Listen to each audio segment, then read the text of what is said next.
Hello, I'm Meliors Simms. I'm the Holistic Tooth Fairy, and I am speaking with Anna Carson.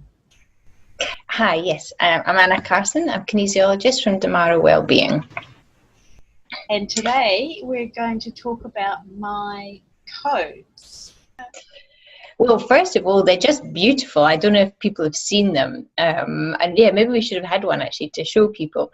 But yeah, I guess I wanted to understand a bit about the journey. I know I've been part of that journey, but to really understand the journey of how you've come from starting to do them and understanding your role as sacred seamstress that has come through now as well. It's a beautiful journey, and yeah, I'd love to hear more about it.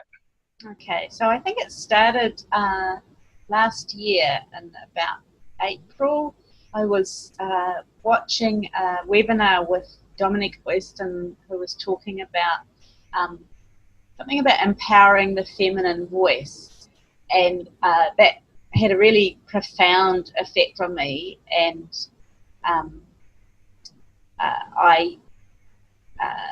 in order to be able to integrate the what that was making me feel, I had to come to you for a kinesiology session, and in that session you suggested that I should check out Hannah Wilson's work, and Hannah Wilson runs a group on Facebook called the Keepers of the Codes, where she's bringing together people who are channeling source codes and light codes and dragon codes and sacred geometry and all sorts of sound codes.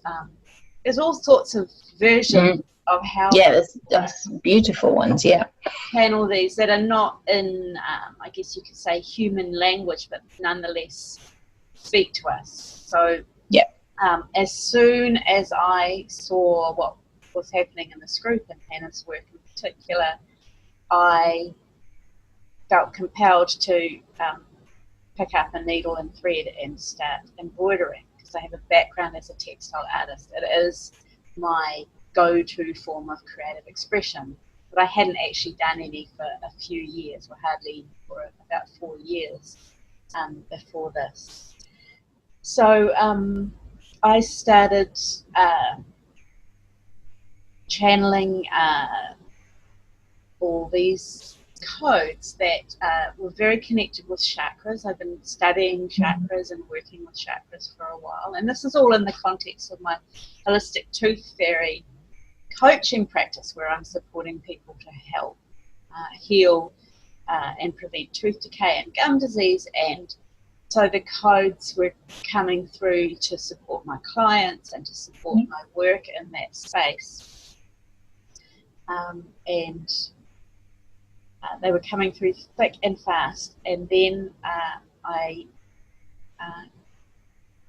think it actually came to me first in a dream, but I came to realize that I needed to do some ancestral clearing work with Helena Ryan, who we both work with, in order to be able to continue down this path. I've kind of gone as far as I could go on my own, and I'd come up against some blocks that I'd inherited essentially from my family lineage. And so I ended up working with Helena for about 7 months, and I did very little channeling of codes and very little embroidering of codes during that time. A little bit, but not much. And then I finished that work with her in January this year, and honestly, the next day, boom, the codes started coming through, and they were really quite different. Like the ones that I did last year before the work with Helena were quite dull in colour, like visually dull to look at, and they were a bit I mean, I look at them now and they don't speak to me in the same way anymore that they were at the time. It's almost like the difference between looking at black and white TV and colour TV. My perception of them. And so I've been stitching all these new codes and sharing them in the Keeper of the Code group and in a couple of other groups that I'm in. And then you saw one of the codes that I had done very recently. Tell me what you saw, what you yeah. Yeah, I saw one that you'd posted, and I just had a huge body response to it, and I knew that that I would needed to ask you for one. That there was something that that you were tapping into that would provide something for me that I needed, whether it's healing or activation or whatever. But I just straight away I knew that I needed to request one or commission one. So yeah, it was just a huge intuition kind of hit of just like, all right, okay, yep, I need one of those. Yeah, so which was just amazing. And I've obviously watched you kind of starting to stitch it and stuff like that, and it's always, every time I've seen it, it's just got huge body response to it. So yeah, it's amazing. So I can't wait to actually receive it. It's been really neat for me because my response was, of course, yes, I would love to do that. And I didn't have a very clear idea of what I would do.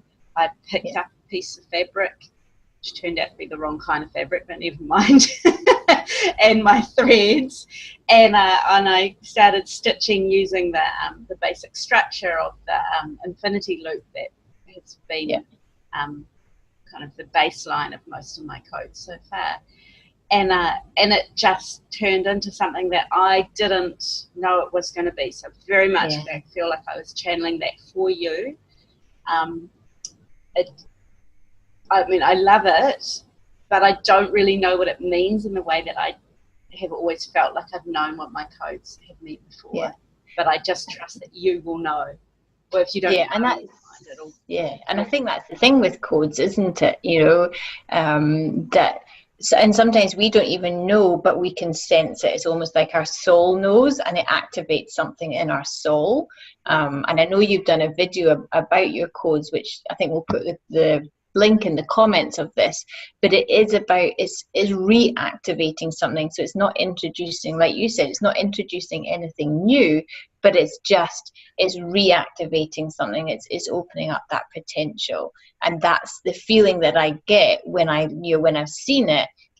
Is just, oh yes, okay, there's something there, and I don't know what it is, but it is, it is activating something. That's the amazing thing. It goes beyond the consciousness. I think that's what I'm trying to say. It goes beyond the consciousness, and sometimes we have no idea what it's doing, but we know it's for us. And then in the middle of making that, you offered me a kinesiology session. Well, I think I asked you for one actually, because I was having a rough time with this transition into this next level of bringing through these codes and my quantum teeth reading intuitive work as well. And in that session, I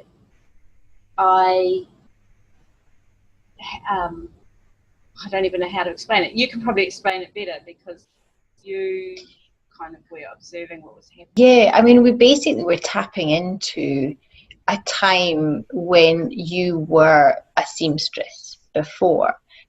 But what became more as we worked through it was very much there was a sacredness to your work. And I know we've had past lives together, I think that also came through. And, some of the codes, I know you'd stitched another one after that. And I had a sense that I'd worn that, that and that you had been this sacred seamstress who stitched these beautiful, ceremonial gowns, and for priestesses or whoever to wear, and so it was really, I guess, activating those gifts, those memories, back to you, that are still held in us. And this is, I think one of the things that I'm noticing, especially since the first eclipse, so at the end of January when we had that first eclipse, ever since then we've gone into this activation stage. Before that we were very much in a clearing stage, it felt. So we're clearing a lot of trauma, we're clearing, and I clear not just from this life but also from past life stuff as well. And so we're all clearing that sort of stuff. So it really felt we're just needing to get rid of it all. And then since this eclipse, the work has changed and we're actually starting to activate. So when I'm doing sessions, there's memories held. And one of the beautiful things I've just, kind of working out is that the memories are held often in our womb. They're held in the lymphatic system of our womb, and that's what we're activating. That's what we're going into, and that feels just so amazing, because that's where we birth things from. That's where our power is, our creativity, everything. That's where it's held. And so that's and these are things that have maybe come from Atlantis or Egypt or Lemuria.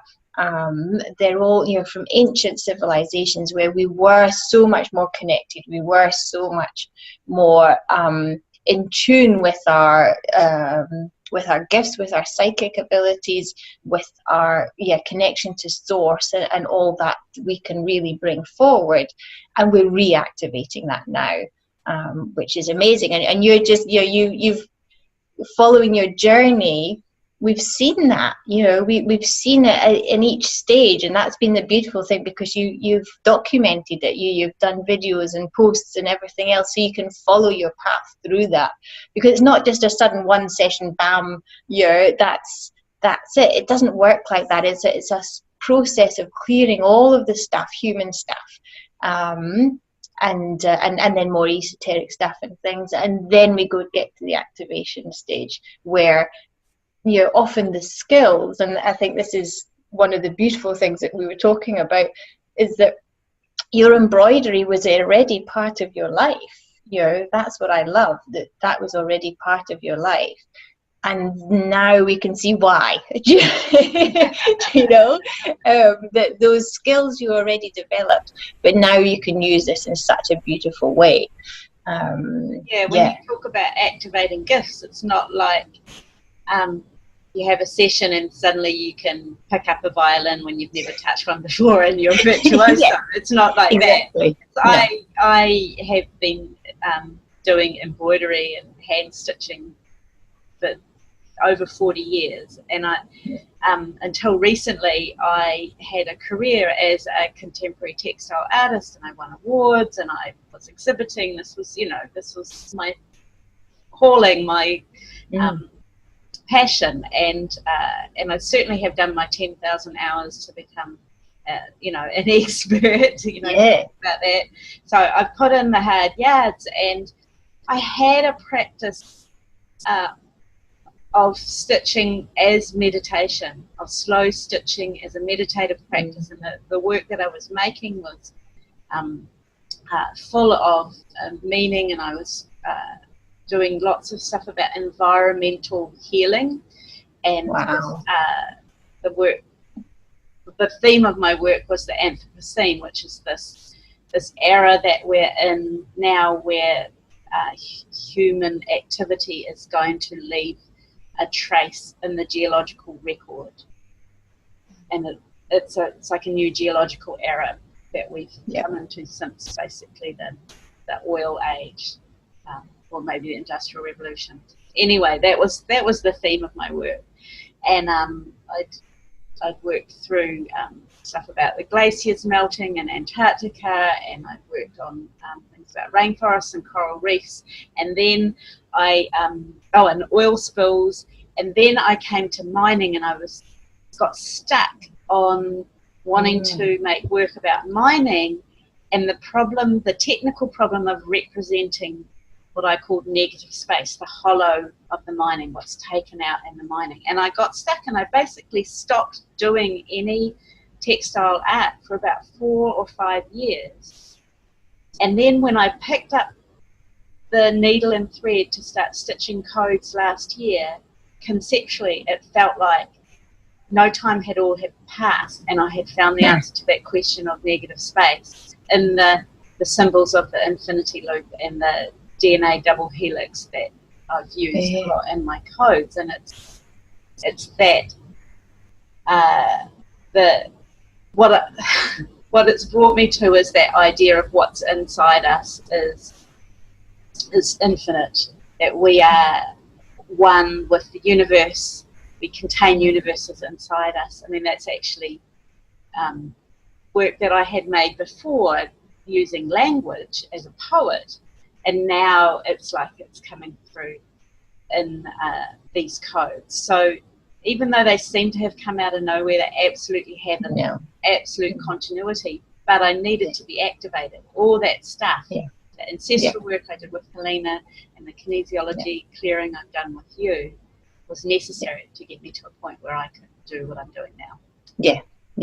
And that's exactly that. I think when we can look back in hindsight and see that all that we have done and all that we have experienced, even the negative and everything else, it's all led us to this point, and it's all, we can then look back with gratitude and know that the struggles and the suffering or the pain or the the gifts and the jobs and the everything that we've done all comes together to culminate into what we're then moving into. And that, I think, it blows my mind sometimes, when you kind of think about how it's so intricately embroidered, it's intricately embroidered into our life, to get to here. And that, that's amazing, I think. And like you say, now we're in this activation stage. I think we're going to see more and more people stepping up and going,